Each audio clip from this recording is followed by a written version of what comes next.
Learning physics. Topic is law of equipartition of energy. Suppose करो एक cubical box में gas field है, monoatomic gas. इसको हमने हीटअप किया, मीन्स टेम्परेचर को राइज किया.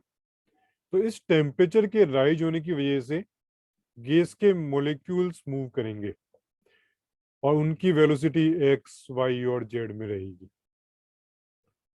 मीन्स वेलोसिटी का component V X V Y और वी जेड.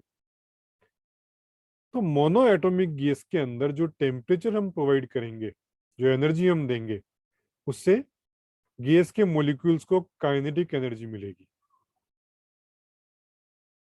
तो हमने ये फाइंड आउट किया था 3/2 kBT, ये गैस के मॉलिक्यूल की एनर्जी थी. तो ये एनर्जी तीन डिफरेंट कंपोनेंट में, फॉर मोनोएटॉमिक गैस, तीन डिफरेंट कंपोनेंट के अंदर डिस्ट्रीब्यूट होगी. 1/2 mvx² plus 1/2 mvy² plus 1/2 mvz². इसका मतलब क्या हो गया? हर एक कंपोनेंट को 3/2 kBT का 1/3 पार्ट मिला, मीन्स 1/2 kBT.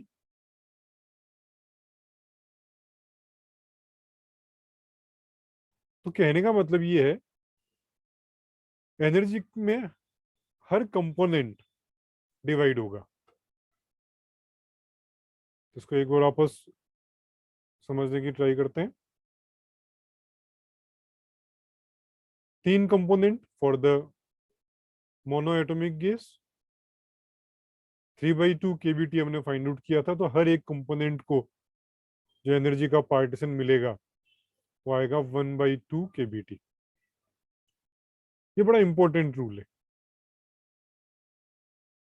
यहाँ जो कॉन्सेप्ट हमने काम में लिया फॉर मोनोएटॉमिक गैस, सपोज करो हमारे पास में कोई डायएटॉमिक गैस होती, ऑक्सीजन और नाइट्रोजन. तो उस केस के अंदर ऑक्सीजन का एटम, यहाँ पे मान ले एक चैम्बर के अंदर ऑक्सीजन फील है और हीटअप हमने किया, टेम्परेचर राइज हुआ. तो एक तो ट्रांसलेशनल मोशन तो रहेगा ही रहेगा, और वी एक्स वी वाई और वी जेड के अंदर एनर्जी मिलेगी. साथ में वो रोटेट भी करेगा. तो ऑक्सीजन और नाइट्रोजन जो डायटोमिक गैस है, उसमें दो रोटेशनल डिग्री ऑफ फ्रीडम रहेंगे. इसका मोमेंट ऑफ एनर्जी I1 मान लें, एंगुलर स्पीड ω1 मान लें. तो ये एनर्जी मिल गई. केस सेकंड ये हो सकता है. तो कहने का मतलब ये है, डायटोमिक गैस के केस में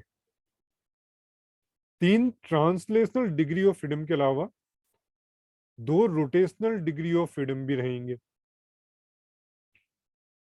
तो टोटल एनर्जी, क्योंकि हर एक को 1/2 kBT मिल रहा है, तो total energy for diatomic gas 5/2 kBT, means translational plus rotational, है ना, दोनों एनर्जी को ऐड करना होगा. तो सबको यदि आप ऐड करेंगे तो हर एक कंपोनेंट की वैल्यू 1/2 kBT थी. तो टोटल आपको मिल जाएगा 5/2 kBT. कौन सा केस में? For diatomic gas. यहां पर किसी भी तरह के वाइब्रेशन की बात नहीं कर रहे हैं, लेकिन कई बार ऐसा भी होगा कि यदि उस गैस को हीटअप करें तो ट्रांसलेशनल डिग्री और रोटेशनल डिग्री के अलावा उसमें वाइब्रेशन भी हो सकता है.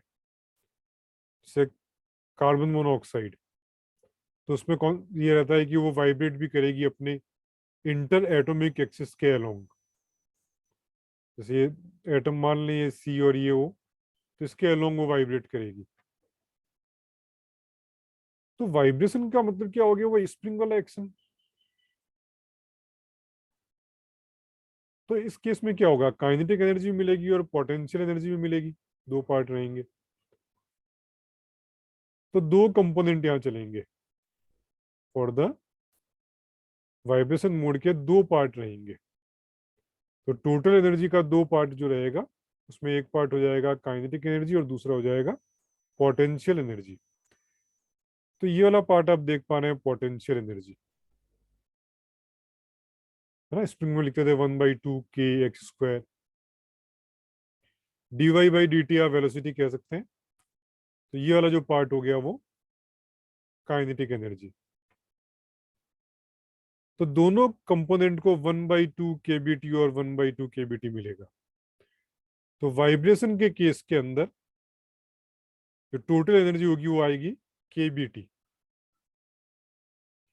तो ये बड़ा इंपॉर्टेंट कॉन्सेप्ट है, इक्वी पार्टीशन ऑफ एनर्जी। हर कंपोनेंट 1/2 kBt एनर्जी एक्सेप्ट करेगा फ्रॉम टेम्परेचर। वाइब्रेशनल मोड यहाँ पे तो हमने सिंगल दिया, लेकिन ज्यादा भी हो सकते हैं, ये आगे कॉन्सेप्ट में हम समझेंगे। लेकिन ये तय है कि वाइब्रेशन मोड के अंदर दो पार्ट रहेंगे, काइनेटिक और पोटेंशियल। तो केबीटी काम में आएगा, न कि हाफ केबीटी, क्योंकि दोनों को half KBT plus half KBT मिलेगा। तो इंपॉर्टेंट कॉन्सेप्ट है, एग्जाम में आपसे पूछा जा सकता है। तो आज के लेक्चर में हमने समझ लिया law of equi partition of energy. और वेबसाइट इज 1page1lecture.in।